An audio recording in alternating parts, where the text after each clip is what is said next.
7월 세 번째 주일을 맞이해서 하나님께서 오늘 저와 여러분들에게 주신 말씀은 누가복음 1장 1절에서 4절까지 말씀입니다. 우리 중에 이루어진 사실에 대하여 처음부터 목격자와 말씀에 일꾼된 자들이 전하여 준 그대로 내력을 저술을 하려고 붓을 든 사람이 많은지라 그 모든 일을 근원부터 자세히 미루어 살핀 나도 데오빌로 각하에게 차례대로 써 보내는 것이 좋은 줄 알았노니 이는 각하가 알고 있는 바를 더 확실하게 하려 함이로다. 아멘. 오늘은 누가복음의 말씀을 통해서 하나님께서 저와 여러분들에게 주신 메시지를 통하여서 은혜 받기 원합니다. 누가복음은 24장으로 되어 있습니다. 먼저 첫 번째로 누가복음의 저자와 관련해서 누가복음의 저자는 사도 바울의 동역자이면서 직업이 의사인 누가라고 합니다. 사도행전에 보면은 누가는 사도 바울의 전도 여행 때에 함께 했다고 합니다. 바울의 2차 전도 여행 때 누가는 드로아에서 바울과 합류해서 빌립보까지 동행을 합니다. 그 후에 누가는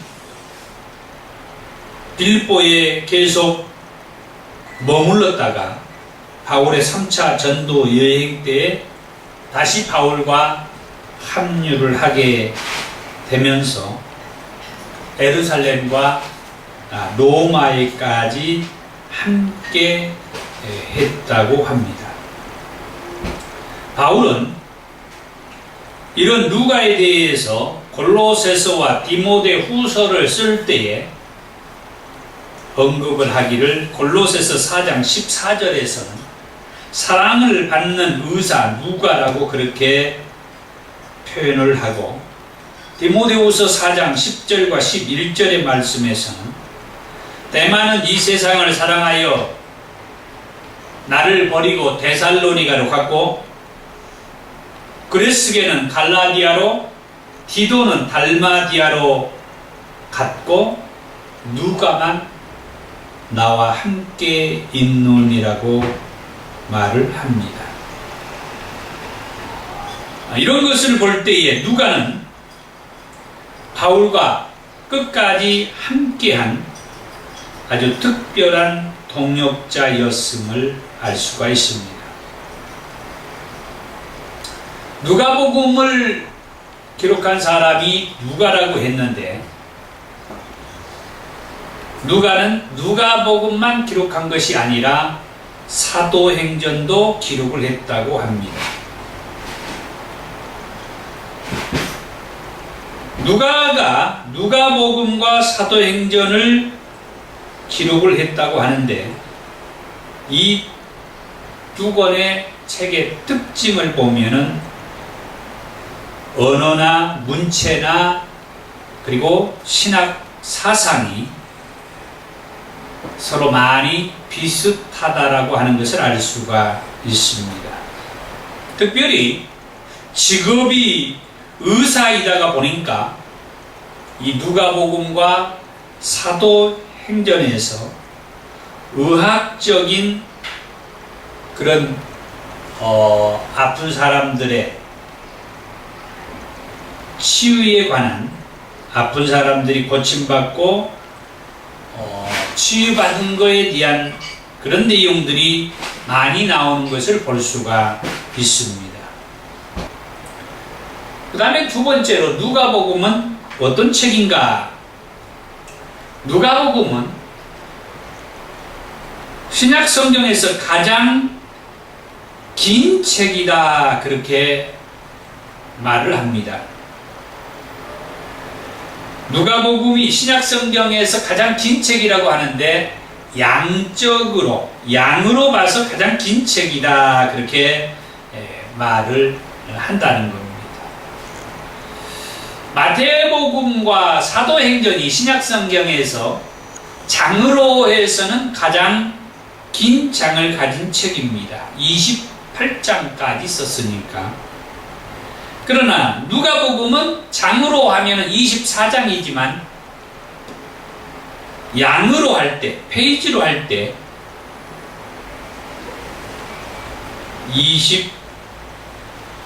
22장이 넘습니다.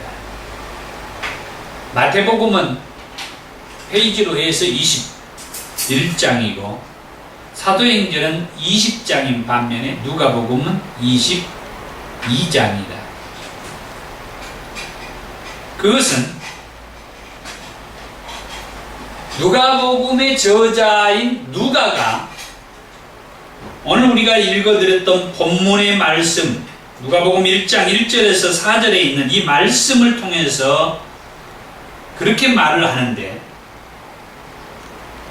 3절의 말씀에 보면 그 모든 일을 근원부터 자세히 미루어 살핀 나도 데오빌로 각하에게 차례대로 써 보내는 것이 좋은 줄 알았노니 이는 각하가 알고 있는 바를 더 확실하게 하려 함이로다.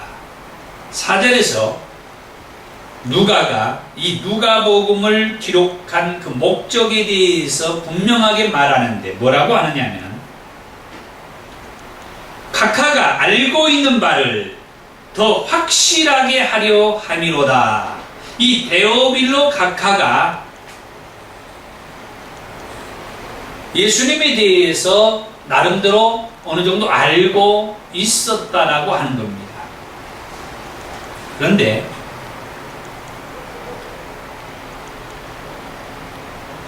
이 데오빌로 각하가 어느 정도 알고 있었던 그곳에 누가가 더 확실하게 알 수 있도록, 더 분명하게 알 수 있도록 이 누가복음을 기록했다라고 말을 한 것입니다. 그래서 데오빌로 각하가 예수님에 대해서 어느 정도 알고 계셨지만 또 다른 어떤 내용들을 이 데오빌로 각하가 알았으면 하는 그런 취지에서 누가가 이 누가복음을 기록하게 됐는데 그렇게 기록을 하다가 보니까 다른 복음서에는 없는 내용을 기록한 게 많이 이 누가복음에 기록하게 되고 그렇게 하다가 보니까 이 누가복음이 마태복음이나 또는 마가복음 또는 요한복음 또는 이 누가가 기록한 이 사도행전 보다도 이 누가복음이 더 페이지로 양으로 더 많이 기록되게 되었다라고 하는 그런 의도에서의 말씀입니다. 아까 말씀했다시피 이 누가복음은 다른 복음서에 또는 다른 책에 없는 내용이 이 누가복음서에 누가가 첨가도 하기도 하고 더 부연해서 자세하게 기록을 하기도 했다. 특별히 마태복음이나 마가복음과 함께 이 공간복음서라고 부르는 이 누가복음은 누가복음에 기록된 내용 가운데의 절반 가까이 다른 복음서에서 찾아볼 수 없는, 그렇게 누가복음에만이 누가가 기록한 것을 알 수가 있다. 그 이유는 방금 전에 말씀했다시피 데오빌로 각하가 예수님에 관한 내용을 알고 있었지만은 더 분명하게, 더 확실하게 알려주고 싶어서 누가가 이 누가복음을 기록하면서 다른 복음서, 특별히 먼저 쓴 이 마가복음서에 없는 내용들을 더 구체적으로 자세하게 기록한 것이 이 누가복음이다. 그 다음에 이 누가복음의 주제는 인자이신 예수님이다. 예수님께서 자기 자신을 표현할 때 인자라는 용어를 썼다고 그랬어요. 인자라는 말은 하나님의 아들이다 이 말이에요. 그러니까 이 누가복음의 주제는 인자이신 예수님, 곧 하나님의 아들이신 예수님이다 이 말이에요. 즉 예수님은 하나님의 아들로서 인간으로 이 세상에 오셨다라고 그렇게 말을 합니다. 예수님은 하나님의 아들로서, 다시 말해서 인간으로서 이 세상에 오셨지만은 특별한 것은 그 예수님에게는 죄가 없는 인간이라 하는 말씀입니다. 이 세상에 수많은 사람들이 다 죄가 있는 인간들이에요. 죄인이라고 그러죠. 그러나 예수님만은 죄가 없는 인간이다. 100% 인간인데 100% 죄가 없는 인간이다. 히브리서 4장 15절의 말씀에 우리에게 있는 대제사장은 우리의 연약함을 동정하지 못하실 리가 아니요 모든 일에 우리와 똑같이 시험을 받으신 이로되 죄는 없으시니라 그랬습니다. 예수님에게는 죄가 없으시다 이 말입니다. 요한일서 3장 5절의 말씀에서도 그가 우리 죄를 없애려고 나타나신 것을 너희가 아나니 그에게는 죄가 없느니라. 그가 우리 죄를 없애려고 나타나신 것을 너희가 아나니 그에게는 죄가 없느니라. 예수님에게는 죄가 없으시다라고 말씀을 한 거죠. 예수님이 죄가 없는 100% 인간. 예수님은 100% 인간인데 죄가 없는 100% 인간이다. 죄가 없는 100% 인간인 이 예수가 우리의 죄를 없애주기 위해서 십자가에 달려 죽으셨습니다. 예수님께서는 죄가 없으셨지만은 우리 죄인들의 죄값을 대신 담당하시고 우리의 죄를 책임져 주시고 대신 그 예수를 믿는 저와 여러분들에게는 이제 죄 없다 해 주시기 위하여서 십자가에 달려 죽으셨다는 말씀입니다. 이것이 예수님의 복음이라고 말을 하죠.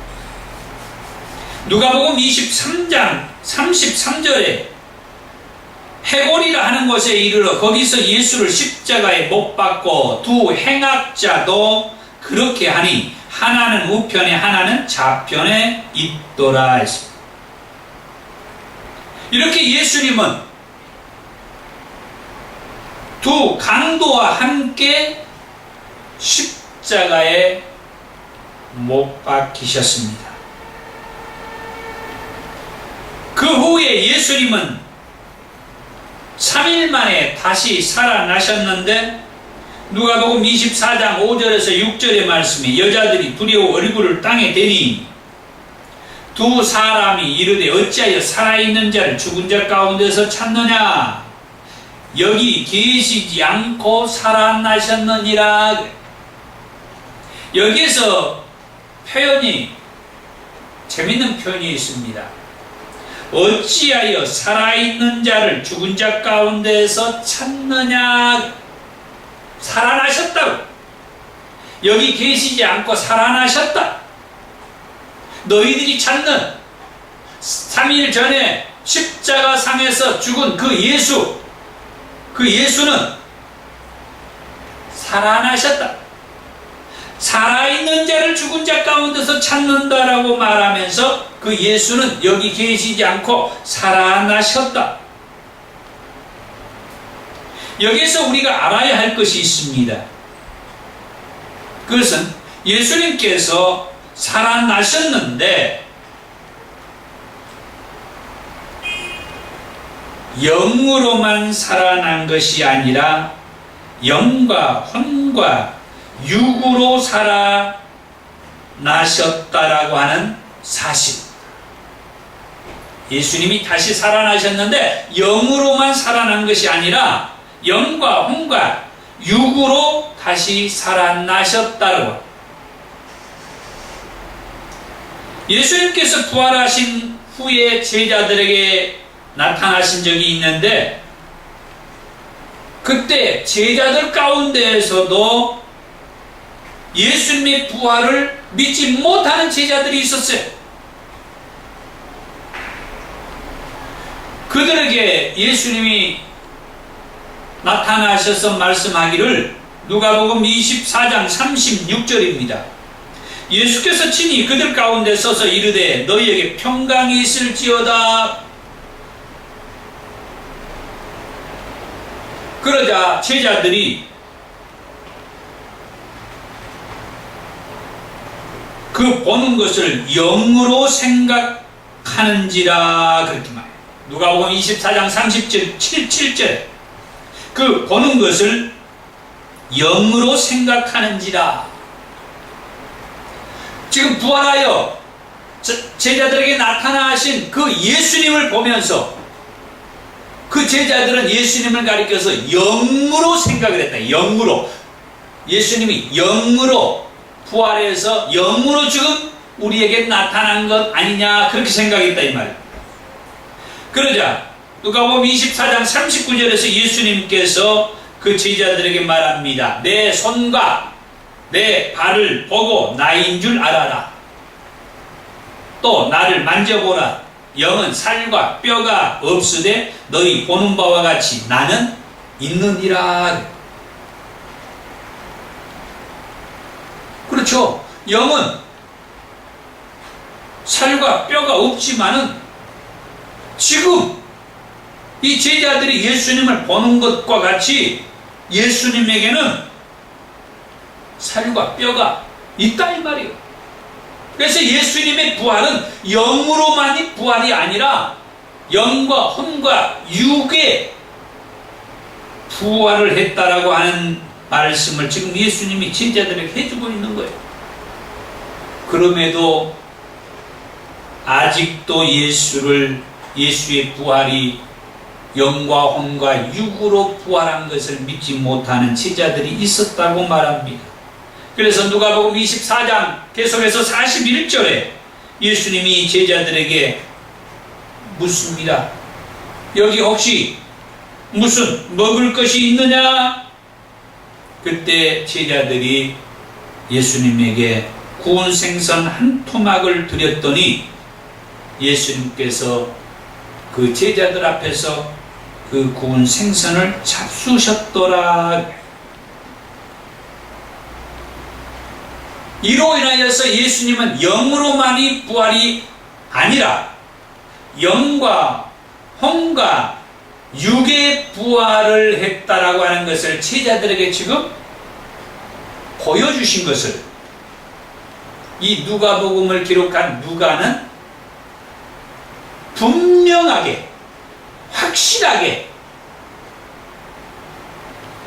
누가복음 24장에서 기록을 해 주셨다라고 하는 것이죠. 이렇게 분명한 것들을 누가복음을 기록한 이 누가가 누가복음에 여기저기 그렇게 기록을 했다라고 하는 것이, 그것은 직업이 의사인 만큼 확실하고 분명하고 사실적인 내용을, 예수님에 관한 그 복음에 관한 내용을 이 누가복음에 기록을 했다라고 하는 말씀입니다. 그 다음에 이 누가복음은 이방인들에게 썼다. 이 누가복음은 이방인의 복음서라고 그렇게 말을 하기도 하는데, 1장 1절에서 4절의 말씀에 데오빌로 각하에게 더 확실하게 쓰겠다라고 해서 누가가 이 누가복음을 기록했다라고. 여기에서 데오빌로라고 하는 말은 높은 지위에 있는 이방인을 의미하고, 각하라고 하는 말은 로마의 관리의 칭호라고 말을 한답니다. 그래서 이 데오빌로 각하라고 하는 말은 실제 데오빌로라고 하는 사람이 있었다기보다는 높은 지위에 있는 로마의 특정한 관리를 의미한다라고 하는 겁니다. 다시 말하면 높은 지위에 있는 로마의 그 어떤 관리가 예수를 믿고 있었다 이 말이에요. 얼마나 놀라워요. 로마의 어떤 높은 지위를 가지고 있는 어떤 관리가 예수를 믿었어요. 지금 우리나라로 말하자면 어떤 도지사가 될지, 시장이 될지, 또는 군수가 될지, 또는 어떤 관료에 있는 장관이 된다든지 차관이 된다든지 정부 요직에 있는 어떤 특정한 사람이라고 볼 수가 있다 이게. 그래서 그 당시에 그 사람의 이름이 알려지게 되면 그 생활을 제대로 할 수가 없기 때문에 이렇게 그 사람의 이름을 드러내지 않고 특정하게 어떤 이름을 붙여서 그분에게 이 예수님에 관한 분명한 어떤 공생의 사역의 사건들을 기록해서 더 분명하게 예수님을 가까이 접하고 알고 믿고 하시도록 누가가 이 누가복음을 기록했다라고 하는 것입니다. 방금 전에도 말씀했다시피 누가의 직업이 의사인 까닭에 확실한 내용, 분명한 내용, 또 어떤 병자들을 고치고 귀신을 쫓아내고 하는 이런 예수님의 공생의 사역에서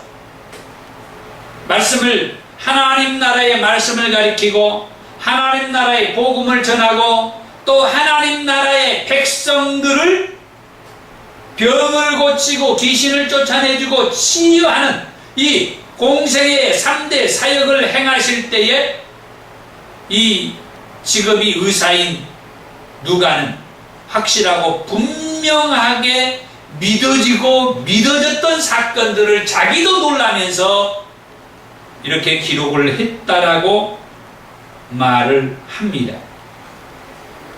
마지막 세 번째로, 그러면 이 누가복음서의 내용은 어떤 내용들이 있는가? 누가복음서의 주제가 하나님의 아들 곧 인자이신 예수님이라고 했습니다. 예수님은 하나님의 아들입니다. 누가복음은 하나님의 아들이 동정녀의 몸을 빌려서 탄생하신 말씀으로부터 시작을 해서 그 예수님의 공생의 사역을 통하여서 방금 전에 말씀했다시피 하나님 나라의 복음을 가르치고 하나님 나라의 복음을 전파하고 또 하나님 나라의 복음을 위해서 하나님 나라의 백성들을 치유해 주신 내용의 말씀들을 기록하고 자기 자신이 그 하나님 나라의 확장과 그 하나님 나라를 굳게 세우기 위하여서 십자가에서 죽으시고 무덤 속에 장사 지낸 바 되셨다가 3일 만에 살아나셨으며 하나님 우편으로 승천에 올라가는 것까지 기록한 것이 누가복음의 내용이다. 그런데 그 누가복음 서두에 의사 누가가 뭐 때문에 이 누가복음을 기록했는지 목적을 소상하게 기록을 해놨다 그랬어요.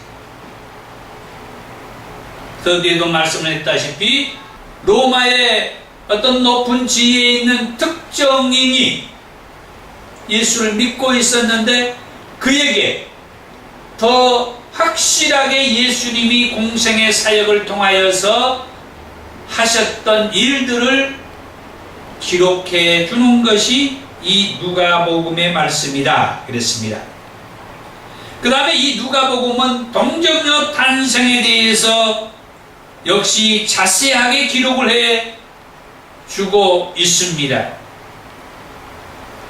동정녀 탄생은 다시 말해서 하나님의 아들 예수님의 탄생을 말씀하는데 예수님의 탄생은 복음서를 맨 처음에 기록한 마가복음에는 기록이 되어 있지 않다고 했습니다. 그것은 마가복음은 로마에 있는 그리스도인들을 위해서 기록을 하다가 보니까 그들에게는 이 엄청난 내용의 말씀들을 기록해서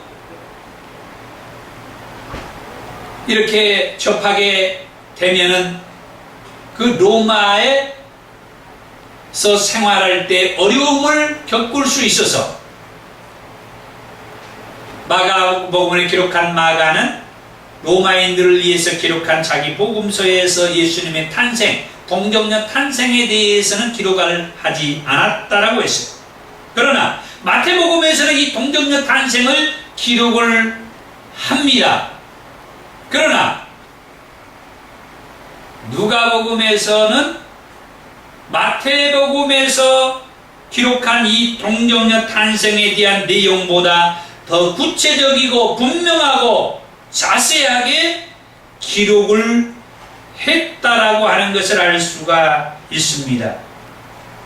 누가복음 1장 28절에 천사 가브리엘이 처녀 마리아에게 나타나서 은혜를 받은 자여 평안할지어다 주께서 너와 함께 하시도다 하자 처녀 마리아가 깜짝 놀랍니다. 그리고 천사 가브리엘이 처녀 마리아에게 누가복음 1장 30절에서 33절에 그렇게 말을 합니다. 마리아여 무서워하지 말라. 내가 하나님께 은혜를 입었느니라. 보라 내가 잉태하여 아들을 낳으리니 그 이름을 예수라 하라. 그가 큰 자가 되고 지극히 높은 이의 아들이라 일컬어질 것이요 주 하나님께서 그 조상 다윗의 왕위를 그에게 주시리니 영원히 야곱의 집을 왕으로 다스릴 것이며 그 나라가 무궁하리라. 그런 말씀을 주십니다. 그리고 그 말씀을 들었던 처녀 마리아가 천사에게 말을 하기를 누가복음 1장 34절에 나는 남자를 알지 못하니 어찌 이런 일이 있으리요 합니다.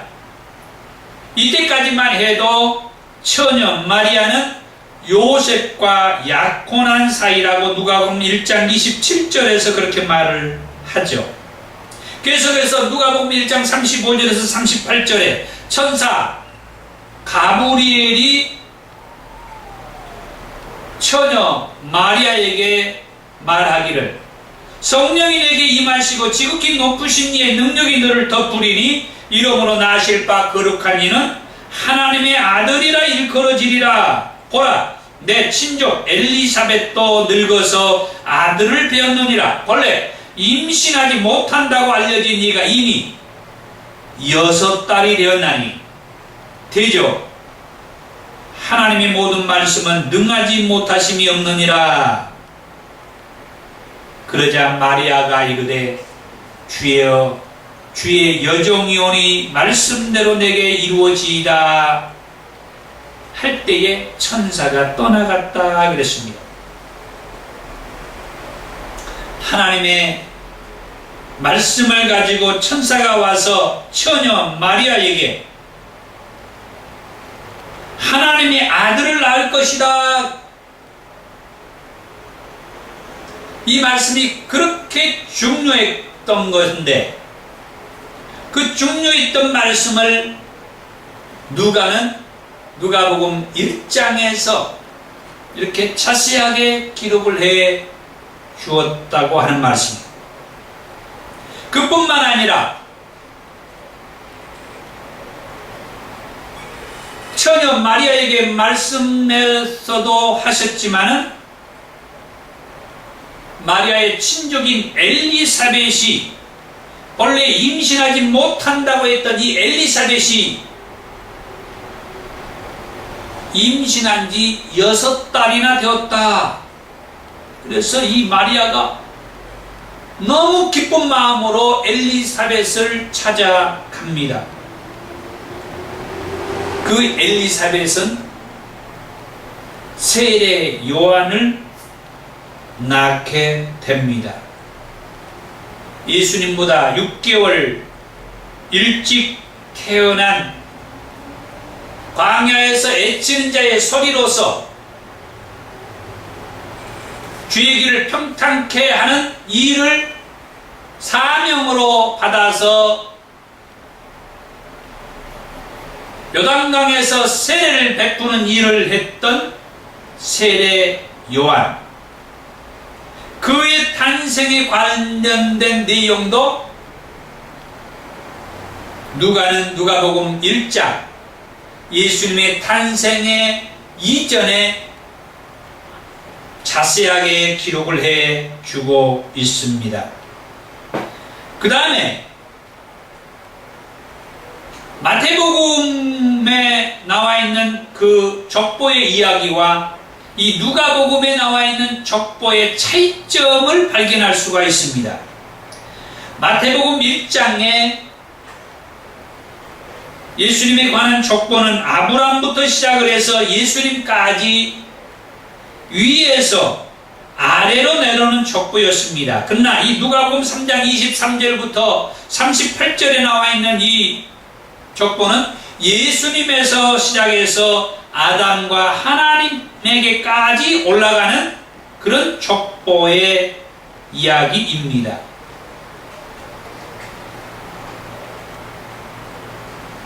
다윗까지는 거의 동일하지만 다윗 왕 이후부터는 이 두 족보가 약간씩 차이가 나는데 마태복음에서의 족보는 왕위를 계승하는 사람들로부터 기록이 된 것을 볼 수가 있고 누가복음의 이 족보에는 혈통으로 해서 이 족보가 기록이 되었다라고 하는 것을 볼 수가 있으며 마태복음은 요셉의 계보를 따랐다는 것을 알 수가 있고 누가복음은 마리아의 계보를 따라서 기록했다는 것을 알 수가 있습니다.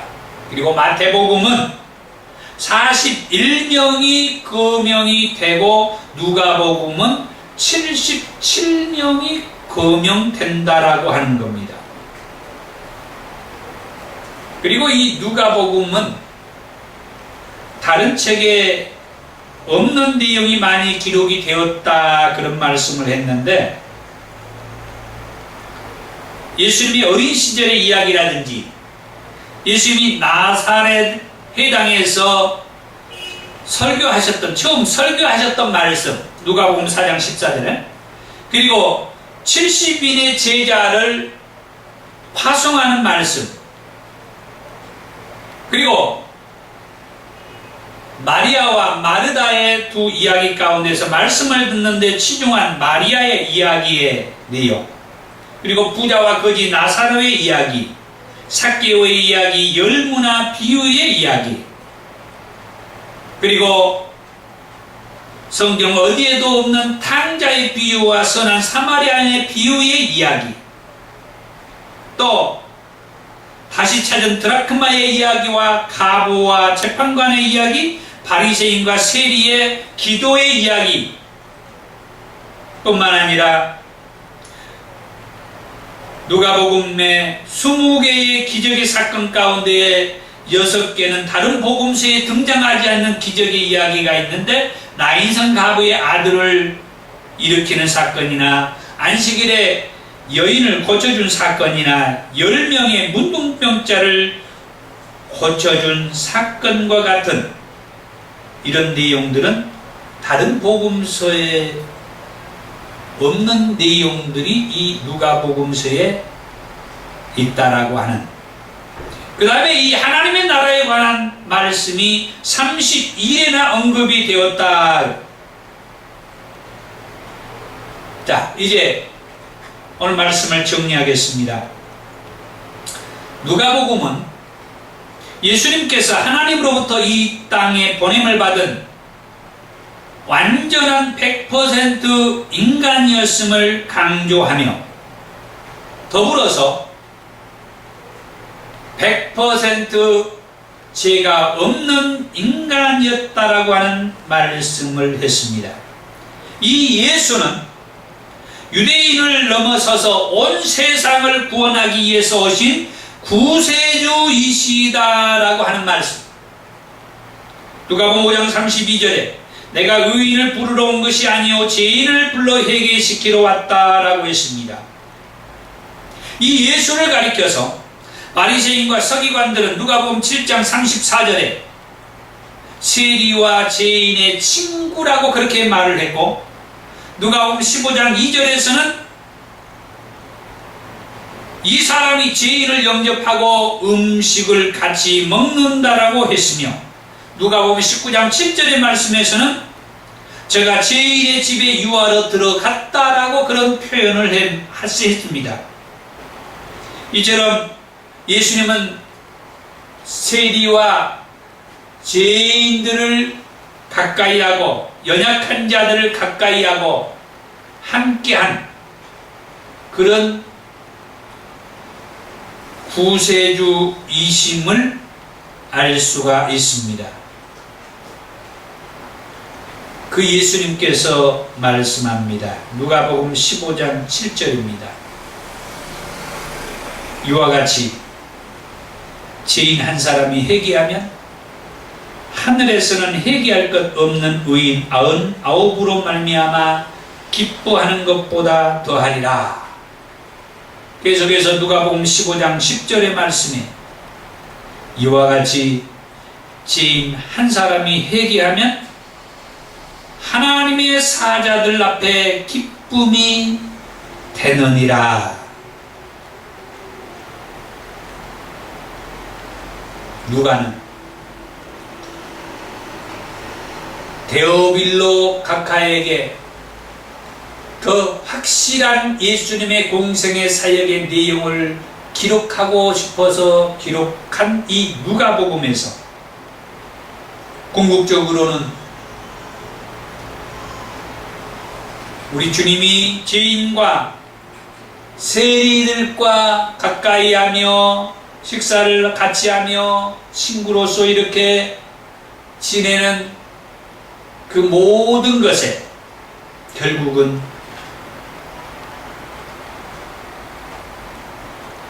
누구든지